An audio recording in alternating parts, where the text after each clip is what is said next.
काल हे माझं वैयक्तिक मत आहे, कारण मला खूप काल अस्वस्थ वाटलं आणि मी खरं तर खूप विश्वासाच्या नात्याने आदराने महाराष्ट्राच्या माननीय मुख्यमंत्र्यांना एक पत्र आज लिहिलेलं आहे. कारण का कालचं जे दृश्य मी तुमच्या सगळ्यांच्या चॅनलवर पाहिलं हे मला वैयक्तिक प्रचंड अस्वस्थ करणारं होतं की राजनीती चलती रहेगी, राजकारण होत राहील, पण पातळी महाराष्ट्रातली ही नक्की गेली आहे कुठे? ज्या पद्धतीने मारामाऱ्या, एक तर कोण गाड्या फोडतंय, ही महाराष्ट्राची संस्कृती आहे. हा छत्रपतींचा महाराष्ट्र आहे, शाहू फुले आंबेडकरांचा महाराष्ट्र आहे, हा कैलासवासी यशवंतराव चव्हाण साहेबांचा महाराष्ट्र आहे. ह्याच्यात मी तरी आजपर्यंत कुठल्याही इलेक्शनमध्ये ही खालची पातळी या गलिच्छ राजकारण कधीही पाहिलेलं नाही. कालही मी म्हटलं नको रे बाबा इलेक्शन. माझं तर म्हणणं आहे सगळं इलेक्शन एकदाचं कॅन्सलच करा आणि पूर्ण पारदर्शकपणे. आणि माझी महाराष्ट्राच्या माननीय मुख्यमंत्र्यांना माझी विनंती आहे, हात जोडून विनंती आहे की काल ज्यांनी दंगल करायचा प्रयत्न केला, गडबड, प्रत्येकावर केस झालीच पाहिजे आणि अशा लोकांना अटक करा.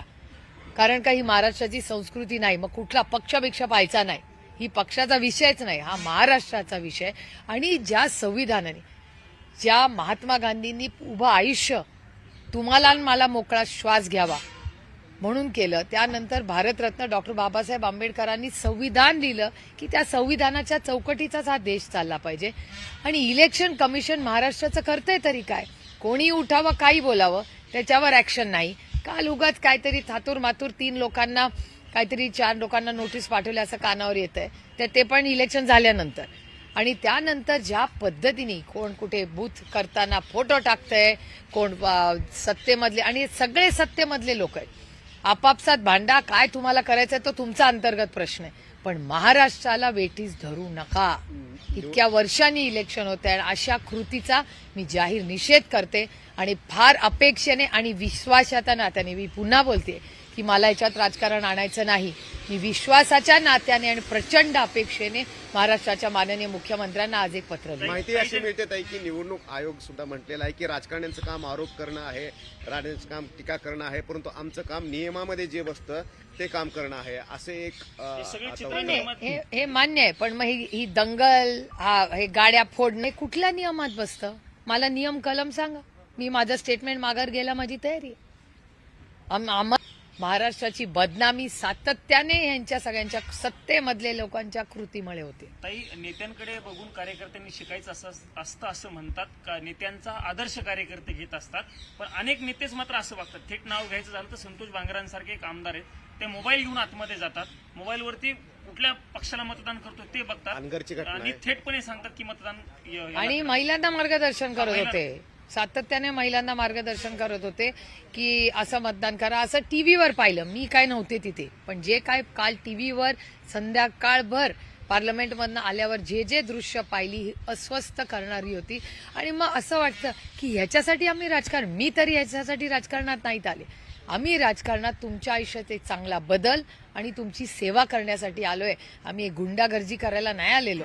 आणि माझी अपेक्षा आहे, मी पुन्हा म्हणते की माझी अपेक्षा आहे की देवेंद्रजींनी याच्यावर तातडीने 24 तासाच्या आत जो पक्ष नाही पाहायचा त्याची कृती पाहिजे आणि त्यांना जेलमध्ये टाकलं पाहिजे. हे चालणार नाही महाराष्ट्रात. लोकांची सेवा करणं हा राजकारणाचा खरं तर हेतू असतो.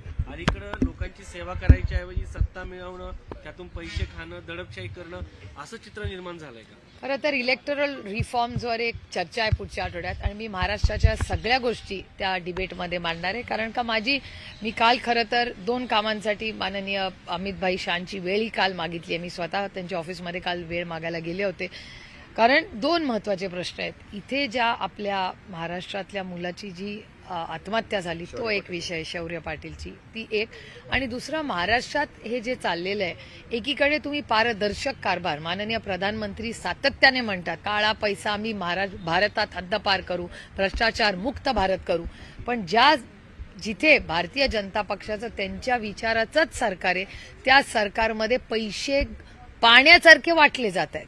हे पैसे आले कुठे? ह्याच प्रधानमंत्र्यांनी नोटबंदी केली ना. मग नोटबंदी जर माननीय प्रधानमंत्र्यांनी केली तर महाराष्ट्रात नोटा येत आहेत कुठून? 2 महिन्यापूर्वी एक मंत्र्यांच्या घरी एक बॅग दाखवली, तुमच्याच चॅनलनी दाखवली, त्याच्यात एवढे पैसे होते. त्याचं इन्क्वायरीचं काय झालं? तो कॅश आला कुठून? काल निलेश राणेंनी निलेश ते पैसे पकडले, ते पैसे ते केलं. मी काल राणे साहेबांना खूप आभार मानले. म्हटलं राणे साहेब, तुमच्या मुलाचं मनापासून कौतुक करते मी. त्यांनी हिंमत दाखवली आणि चोरी पकडून दाखवली. काल मी राणे साहेबांना भेटले पार्लमेंटमध्ये. त्यांच्या घरात घुस गेले असा आरोप करत निलेश राणेंवरतीच गुन्हा दाखल झाला. हे किती दुर्दैवी आहे. म्हणजे कुणावर विश्वास ठेवायचा हो? काय चाललंय काय महाराष्ट्रात? आणि म्हणून देवेंद्रजींना माझी हात जोडून विनंती आहे की देवेंद्रजी काहीतरी करावं. राजकारण होत राहील,